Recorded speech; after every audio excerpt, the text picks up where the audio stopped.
Hello, ay meron. Okay. Okay, so ano ba ano natin ngayon, topic natin ngayon? So, ang topic natin ngayon ay bigyan natin ng pagkakataon si Tatang na Ikaw, magsali ka makapag-hingi dito. ng tawad. Tawad? Isang tawad. Huwag ka ng tawad sa lahat ng tao na nagawa mo ng kasalanan. I'm realized that our true friendship, regardless of who I am, andyan pa rin sila. Oh. And then, I set aside those people that she cannot value me. Valuable pala. At least yung McDo may value meal. And then, I was Upset. No. I saw the post of Facebook. Okay, ano ba yung sinasabi mo? I see Quezon Avenue that McDonald's is closed after 40 years.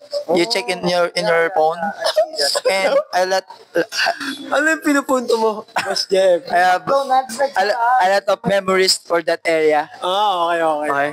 In Quezon Basta Avenue, McDonald's. No. Okay, yeah. Shoplifting. Sino ba yan? Shoplifting. Sino ba siya? No. I remember, I cannot pay my... Kung bibilangin mo lahat ng pera mo na nagasto sa mga babae, gaano ka na kaya-kayaman ngayon? Ano na second hand amigo? Ano na? Second hand. Sige na, David. Second hand.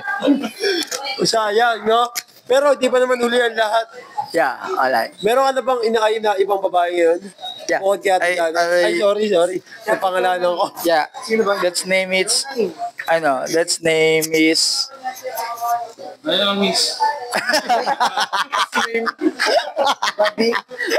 Alam, sabi ni, magkahalata ka. Ulitin mo. Her name is crush ko lang pala man siya. Crush ko. sige. Because of her character. Okay. Yeah, Can you describe her? very mysterious girl. Okay. Mysterious girl, yeah. That's my picture. Ano? Here. Oh, show it to the camera. No, it's not. It's not. It's a prank. Ano ka babae ka? Okay. Here. Show it to the camera. Pwede na. That's joking. What's her name? Joking. Wait, for a while. What's her name? For a while. Here. No, joke. Ayan? No. Di ka pa na nakamove dyan? Here. Yeah. O, sino-sino na lang eh. Si ano yun? Si Jonalyn yan.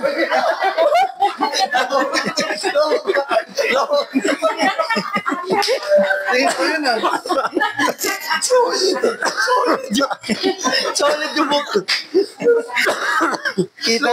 Kitang-kita po natin. No? Puro ka chicks. Puro ka panchi chicks. Maganda yan, panalo yun. Puro ka panchi rin. Ilang taon na ba yan? 25. 21 pa lang. 25? Kasi loko-loko ka eh. Okay, sige. Nanliligaw ka na ba ng bagong babae ngayon? No. Ay, hindi na to. Nakamubo na raw siya dun eh. Nakamubo na siya kay Ate Janet. Hindi naman alam. Wala naman pakialam si Ate Jan sa moving ano mo eh. Moving ang tawag yun. Process mo eh. Wala naman siya pakialam eh. Sige. Ano ba ang paraan mo ng panliligaw sa mga babae? Yan. Sige. Sa mga? Babae. Translate ko. Lalaki na naman sa isip. Sige. English ha. English. What do you do for a living?